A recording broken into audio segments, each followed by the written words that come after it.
Olá, meu nome é Márcio Alan, eu sou estudante de Ciências Contábeis na Universidade Estadual do Ceará e hoje nós falaremos sobre o registro das obrigações mensais de férias e 13º salário e seus respectivos encargos. Neste vídeo eu trarei uma explicação prática com base no regime de competência. Mas antes de iniciarmos, precisamos definir o que são férias, 13º salário e regime de competência. Férias é o direito trabalhista que garante 30 dias de descanso remunerado a cada 12 meses de trabalho. O valor das férias é acrescido de 1/3 do salário e deve ser provisionado mensalmente pela empresa. Foco na palavra provisionado. Quando nós estamos falando de provisão, nós estamos falando sobre um valor que vai ser reservado para um desembolso futuro.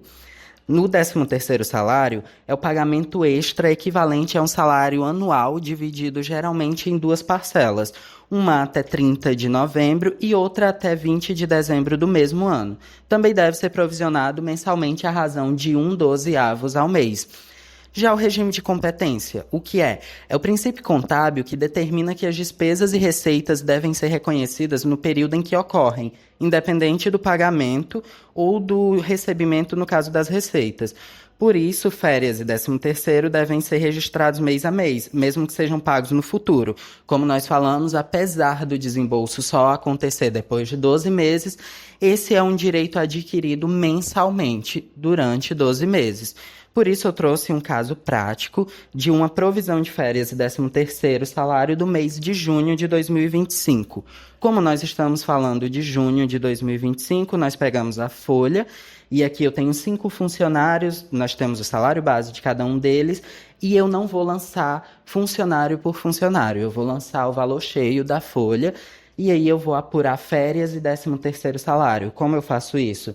Eu pego o valor do salário dele ou da remuneração dele e eu vou dividir por 12 meses.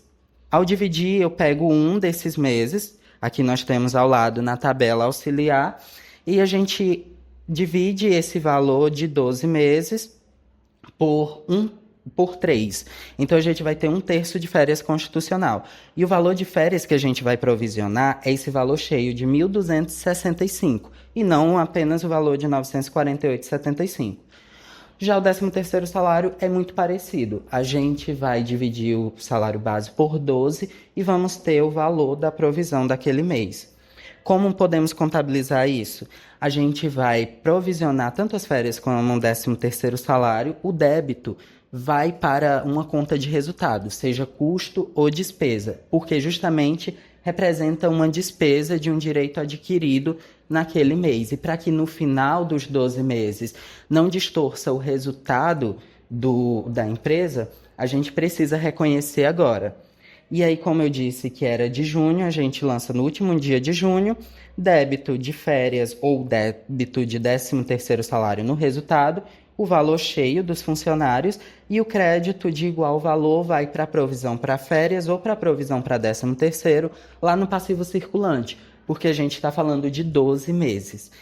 Mas esses valores vêm acrescidos de encargos, e encargos trabalhistas ou encargos sociais são os valores adicionais que o empregador paga além do salário bruto do trabalhador. Eles não vão para o empregado diretamente, mas são obrigatórios por lei e são destinados à Previdência Social, a seguro contra acidentes de trabalho, ao Sistema S, que é Senai, Sebrae, INCRA, Fundo de Garantia do Trabalhador é o FGTS, e aqui eu evidenciei quais as alíquotas que eu usei para calcular os meus encargos.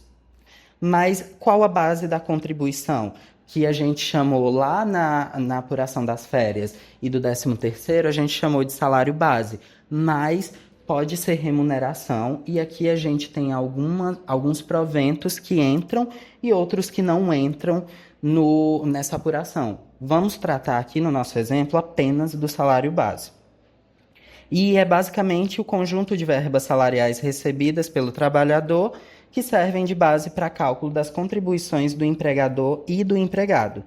O exemplo prático, a gente tem aqui o nosso exemplo completo com INSS sobre férias, 13º, FGTS sobre férias, 13º, o cálculo feito naquela alíquota que eu evidenciei.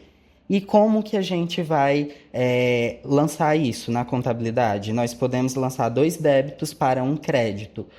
um débito de INSS sobre férias no resultado, um débito de FGTS sobre férias no resultado também, para um crédito na provisão para encargo sobre férias. E aí você soma o valor de INSS, FGTS e coloca no passivo circulante. De igual forma, a gente tem o 13º salário. E por que que isso é tão importante? Como eu falei, a gente garante a previsibilidade financeira, não há um desembolso de uma vez e não distorce o resultado da empresa. Espero que tenha sido claro e obrigada.